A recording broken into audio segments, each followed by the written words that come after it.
Саламатсыз ба? Айхан Дәрменқызы, бізге келгеніңізге көп рахмет. Сіздің осы біздің визит центрдің достары ретінде бір жоба бастап жатырмыз. Осы сіз бізде бірінші қонақ болып келе жатсыздар. Көп рахмет. Осы оңтүстік фильмнің бізде меморандум бар, бірге жобаларымыз бар. Сол біздің жобамыз осылай таныстыру. Осы қалай визит орталықпен бірге басқаларды біздің Түркістан қаласының мекемелері қалай жұмыс істейді бірге, қандай жобалары бар, оны біздің Түркістан тұрғындарына және қонақтарға қалай жұмыс істейтінін соны айтып кету жобамыз. Сол ең басты өзіңіз таныстырсаңыз, қайдан келдіңіз, фильм индустрияға қалай келдіңіз, өте қызық бізге. Рахмет. Қайырлы күн. Негізі мен кино саласына, осы оңтүстік фильм мекемесіне қызық жағдайда келдім. Өйткені менің мамандығым бұл салаға келмейді. Біріншіден, екіншіден, бұл жерге келген жылдары басқа мекеменің атауы да, жұмыс барысы да басқаша болатын.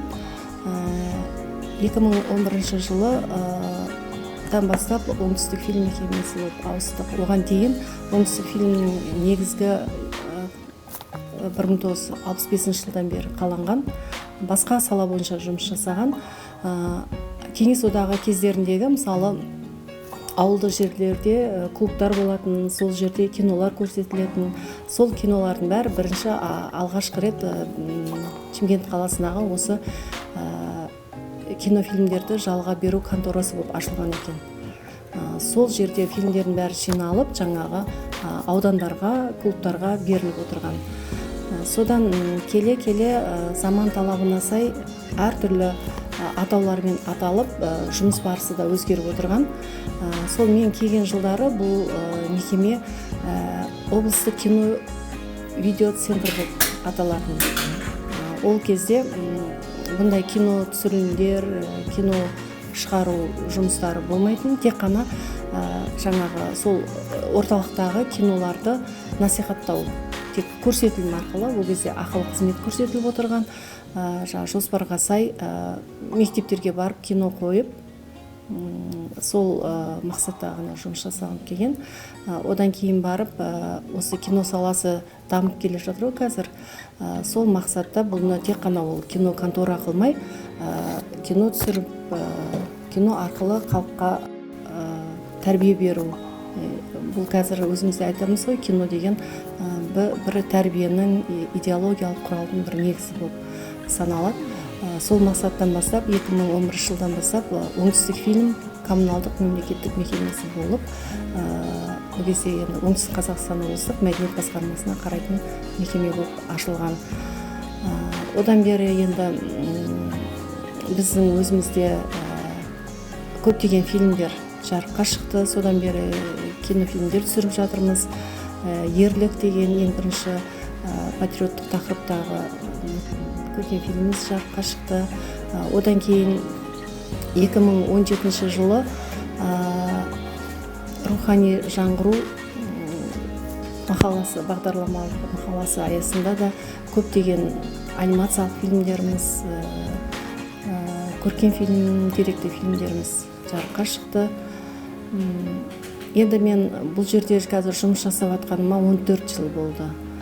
14 жыл болып, осы саланы терең меңгеріп, қызығы мен қиындығы мол жұмыстың арқасында осындай 2016 жылы директор орынбасары болып тағайындалдым. Осы Түркістанға келгеннен кейін 2019 жылдан бері осы 2019 жылдың қыркүйек айынан бері директор қызметін атқарып келе жатырмын. Жаңа енді қалай келдіңіз дегенге айтып жатқаным ғой. Негізінен айтатын болсақ, оңтүстік фильм енді мәдениет саласындағы, соның ішінде кино саласын дамыту мақсатында үлкен жұмыстар атқарып келе жатыр. Жаңа айта кеттім, енді 17 жылдан бері қарай бізде тарихи, деректі, маңызды үлкен анимациялық фильмдер түсірілді. Соның ішінде Күшатас Қажымхан әлемге әйгілі, осы өзіміздің өңірден шыққан атамыз Қажымхан Манатас туралы анимациялық фильм жасалды. Одан кейін барып біздің киелі қазығұртымыз туралы қазығұрт анимациялық фильмі, одан кейін отырарды қорғау анимациялық фильмдер жасалды. Бұлар анимациялық фильм болғанда да соның ішінде бәрі тарихи деректерге сүйене отырып жасалған фильмдер. Бұны үлкен адам болсын, кіші адам болсын қызығып көретін фильмдердің бірі.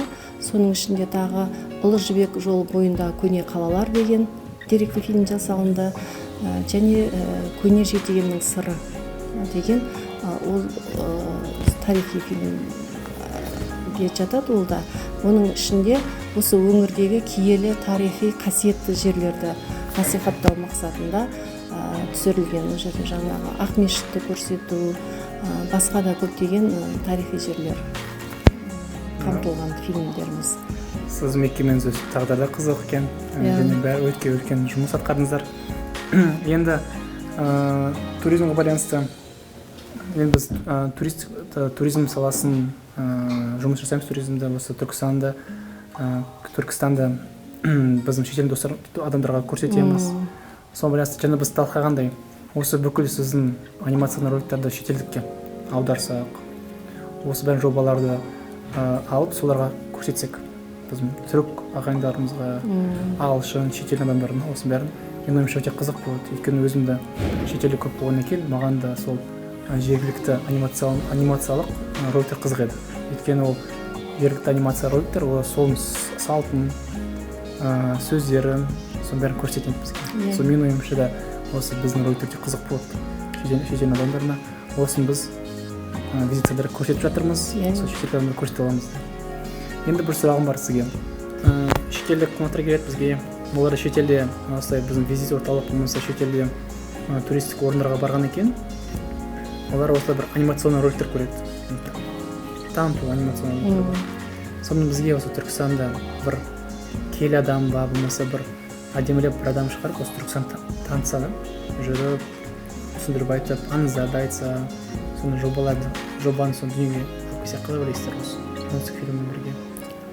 Анимациялық жағынан. Анимациялық жағынан. Болмаса қалай танытсақ болады туристерге қызықтырып? Енді біз танытуға болады, енді ол бәрі жаңа қаражатқа байланысты болады. Біз осы мәдениет басқармасының тапсырысы бойынша жасалынады оның бәрі.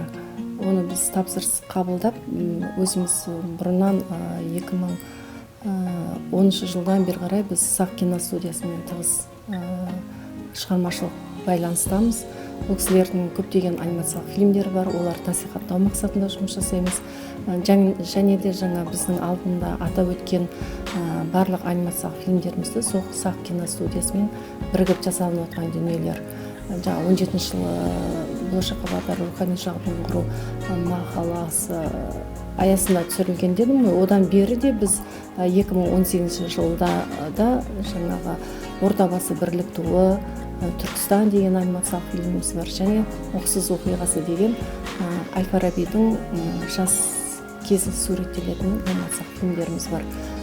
Және Төле би бабамыз туралы Төле би деген 10 сериядан тұратын телесериал түсірілді. Олардың бәрі қазір жергілікті телеарналарда, республикалық телеарналарда көрсетіліп келе жатыр. Енді жаңа сіздің айтып жатқан туристерге қалай көрсетеміз, қалай танытамыз дегенде, жаңа сіздермен екі жақта меморандумға қол қойылып, ынтымақтастық аясында жұмыс жасалынып жатыр. Біздің жаңағы анимациялық фильмдер, көркем фильмдеріміз, Түркістанда түсірілген көркем және анимациялық фильмдер апталығы бойынша осы визит орталығында көрсетіліп жатыр. Енді сол бір несі жаңа сізбен келіссек деп отырмын менде. Олардың бәрі тек қана қазақ тілінде болып жатыр.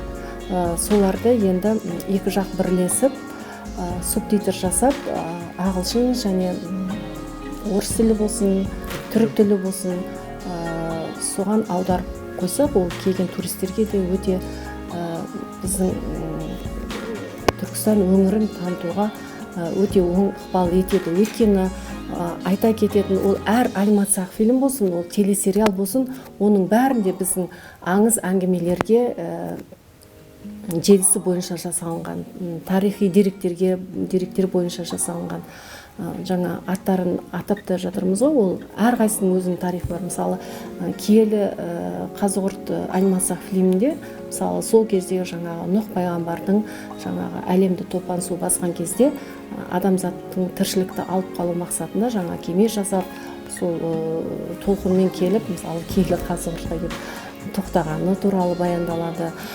Күш атасы Қажымұқан анимациялық фильмімізде жаңағы күш иесі Қажымұқан бабамыздың ерлігі, оның әлемге қалай танылғаны туралы, оның жекпе-жектері туралы баяндалады.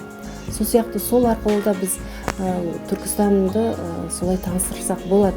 Енді ол жерде тек қана қазақ тілінде ғана болып тұр. Соның жаңағы аударма жұмыстарын қолға алып, субтитрмен жасауға болады.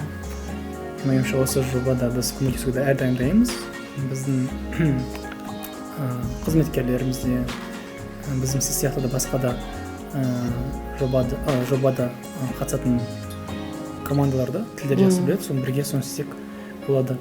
Енді сізде бізде айтып кеттіңіз, біз Түркістанда тек қана осы ескі болмаса жаңа ғимараттармен емес, біз тұлғалармен қызықтырсақ. Мен ойымша Түркістан өте бай, жақсы тұлғаларға. Мен ойымша сол тұлғалар осы Түркістанға бір рухани, мәдени бір келбет береді. Күш береді, қызықтырады. Сол сияқты соны айтып кетсеңіз жобаңызды.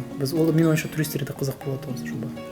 Біз биылғы 2021 жылға осы үлкен жобамызды өзіміздің жоспарымызға енгізіп отырмыз. Ол мәдениет басқармасы арқылы да бекітілді. Бұл жерде Түркістан тұлғалары деген жоба аясында осы Түркістан өңірінен шыққан ұлы ғұламалар туралы, өнер қайраткерлері, спорт майталмандары туралы сондай деректі фильмдер дайындау қолға алып отырмыз. Осы қаңтар айының соңынан бастаймыз ол жобамызда. Бізде Райымбек Сейтметов ағамыз туралы, басқа да енді көптеген өнер, жаңа айттым, спорт майталмандары туралы жасаймыз. Мысалы, Түркістан Олимпиаданың жеңімпазының қаласы. Олимпиадамыз ең бірінші тұңғыш қазақ жігітіміз, ең жас, 20 жасында 2000 жылы Сиднейде алтын алып келіп бізге бүкіл әлемді бағындырып. Мен ойымша осы туралы бізде қызықтырып, спортсмендерді ол жаққа тартып. Мысалы, бір аңыз бар. Фильмі көрсеткен кезде бір аңыз көрсетеді ғой. Өзінің ең соңғы финалдан жекпе-жектің алдында Ходжамед Яссауи өзінің түсіне кіреді деген сияқты. Сол тұмар беріп, алдыға салып, сол өте бір қызық мен үшін аңыз. Осы біздің жастарымыз егер биіктікке жетемін деген кезде, мен ойымша Түркістанға келіп, осы бабаларымызға болмаса осы ағамызға келіп, өте бір жақсы бір ойымша бір рухани байып кету керек деп ойлаймын. Біздің спортсмендеріміз өте бір жақсы. Мен ойымша сол біздің мықты тұлғаларды көрсету керек деп ойлаймын Түркістанда өте бар. Одан басқа сіз айтып кеттіңіз, бізде фильм немен қызық осы? Фильм фестивалімен қызық. Канн фестивалі болады, Берлинде болады, Оскар өте қызық. Сол сияқты бізде Түркістанда да бар деп естідім. Фестивальдар. Ол жобамыз Алтын Сақа деген анимациялық фильмдер фестивалі 2017 жылы Түрксой ұйымының мен осы ұйымдастырумен өткен болатын. Сол жобаны тағы да осы биыл 2021 жылға жобалап отырмыз. 42 айларына бұнда да түркі тілдес Түрксой ұйымына мүше елдер арасында анимациялық фильмдер кинофестивалі өтеді. Бұған жан-жақтан келеді, Түркиядан, Якутиядан келеді, қонақтар келеді деп жобалап отырмыз. Азербайжаннан, Монғолиядан, Татарстаннан, Башқұртстаннан деген сияқты. Осы фестивальға бір қатысатын бар ма бір? Или әркім қатыса ала ма? Или қатысам болады? Бар ма? Мысалы, профессионал болу керек па? Или адамдар? Ондай қағида жоқ. Тек өзі қатысам деген адам, мүмкіншілігі бар адам бәрі қатыса береді. Мысалы, мен оқымағанмын, маған бірақ анимация ұнайды. Өзім үйде компьютермен бір оқиға ойлап таптым, анимация әкеп сізге тапсырсам болады, осы қатыссақ фестивальға. Иә, болады. менің ойымша осы жастарға өте бір қызық болады, серпін болады қатысып өз өзін сынап көруге. Одан бөлек енді біз жастарға бір ынта беретін жобаларымыз болып жатыр. Негізі Open Түркістан деген бейнероликтер байқауы болды 2019 жылы. Ода да облысымыздан көптеген жастар қатысты. Ол кезде де жаңа 2 минуттық ролик жобасы аясында болды. 2 минуттың ішінде осы Түркістанды таныту мақсатында. Өте жақсы жоба болды. Қатысушылар да көп болды. Жеңімпаздар іріктеліп алынып 2019 жылы сондай жоба болды. Ал 2020 жылы Тұран даласы деген бейнефильмдер байқауы болды. Бұл бейнефильмдер байқауы бұнда өзіміздің осы облысқа қарасты 16 ауданның әр ауданнан қатысу керек болды. Сол кезде әр ауданның өзінің бір бетке ұстар, өзінің әр ауданның бренді болады. Мысалы, Мақтааралда мақта шығарады деген сияқты, Түлкібаста алма шығарады деген сияқты. Сол ауданның өзінің киелі, қасиетті, тарихи жерлерімен қоса осы жаңа туризмге де қатысы бар. Әр аудан өзінің жетістігін жаңағы көрсететін сондай бейнефильмдер байқауы болды. Ол да өз мәресіне жетті, жеңімпаздар болды. Барлық ауданнан бір фильм қатысып, кейбір аудандардан 2 фильммен қатысты. Ол да бір үлкен жақсы жоба болды. Менің ойымша ол жобаны біз ары қарай дамыта аламыз, өйткені біз бір ойымыз бар, жоба ретінде Түркістанға келген туристерімізді басқа да аудандарды таныстыру. Мысалы, сіз келесіз Түркістанға шетелден, біз аэропорт бар ғой. Сіз бізде Қазығұрт бар екен, білесіз. Осы жақта білуге болады. Бізде басқа Сайрам өте әдемі жері бар, Сарымөген бар, сосын Қасқасу, Байтөбек бар. Қасқасусын әдемі нәрселерді көрсетсек, осы бәрін танысақ. Өйткені менің ойымша біздің өлкеміз, біздің облысымыз өте бай табиғатқа, табиғи жерлерге және көрсете алатындай бір жерлер өте көп. Әдемілеп фильм арқылы, бейнероликтер арқылы біз қайтын көрсетсек. Open Түркістан жобасы маған өте ұнайды, өйткені жастарымыз өз көрген нәрсені, жастар қызық нәрсені түсіріп, сол өйткені менің ойымша қазір бүкіл глобализация болғаннан кейін бүкіл жастар бірдей ойлайды. Шетелдің жастары, біздің жастар, өйткені олар сол бір телефонды қолданады, бір әлеуметтік желіні қолданады, олар да бірдей. Сол олар түсірген нәрсе шетелдің жастарда қызық болады. Мен осы ойымша осы Open Түркістан қайтадан бір рет істесек, менің ойымша өте бір жақсы бір жоба болады. Бірігіп жасауға болады деп ойлаймын. Одан басқа енді сізде байқаймын өте бір профессионалды оборудование бар, жақсы кәсіби мамандар жұмыс істейді. Жастарды осы мен түсіргім келеді, мен кәсіби осы кәсіппен жұмыс жасаймын деген жастарға сіздерде мүмкіншілік бар ма? Үйретуге деген сияқты. Болады, иә. Келіп, көзбен көріп, үйреніп, жаңадан шығатын техникаларды көріп, жұмыс жасап, ол бір жаққа бару керек па, болмаса қайға жазу керек па, не істеу керек? Біздің мекемеге келсе болады, қазір сол жерден көреді. Мекемеңіз қай жақта орналасқан? Бізде қазір Ортақ ауданында Ақорда 54-ші үйде орналасқан. Бұрында сіздер Шымкентте едіңіздер, иә? Біз Шымкентте едік. Осы қаңтар айында 2 жыл болыпты келгенімізге. 2 жыл болды келгеніңізге. 19-шы. Сіздер осы медиа орталыққа көшу жоспарыңыз бар ма? Жоқ, біз ол телевидение болып қалады, біз кино саласы болып өзіміз жұмыс жасаймыз. Бөлектеу боласыз. Иә, бөлек боламыз. Біздің өзіміздің жобамыз бар, өзіміздің жоспарымыз бар. Біз мәдениет саласына қызмет жасайтын мекемеміз. Сондықтан біз өз бетімізше өзіміз жұмыс жасаймыз. Иә, ойымша өте. Әрине, менің ойымша сол кино саласы, видео саласы өте әрдайым қызық болады, әрдайым бәріне қызықтырады. Өйткені осы сіздің картинкаңыз, сіздің фильмдеріңіз арқылы басқалар танытамыз Түркістанды. Сол рахмет сізге сұхбатыңызға. Менің ойымша біз көбінесе талқыладық. Ары қарай біз жұмыстарымыз көп болады деп ойлаймын. Осы фестивальдар болмаса, осы бірге жобалар, суретін анимационный жобалар, жастарды үйретсек бірге біз есіміз әрдайым ашық. Сол көп рахмет сізге. Рахмет сізге. Апталығымыз ары қарай жалғасын таба береді деп ойлаймын. Өйткені бұл жерде жаңа туристер көргенге, соның ішінде біздің көркем және анимациялық фильмдеріміз ол үлкен әсер етеді деп ойлаймын. Жақсы, рахмет сізге де. Көп рахмет.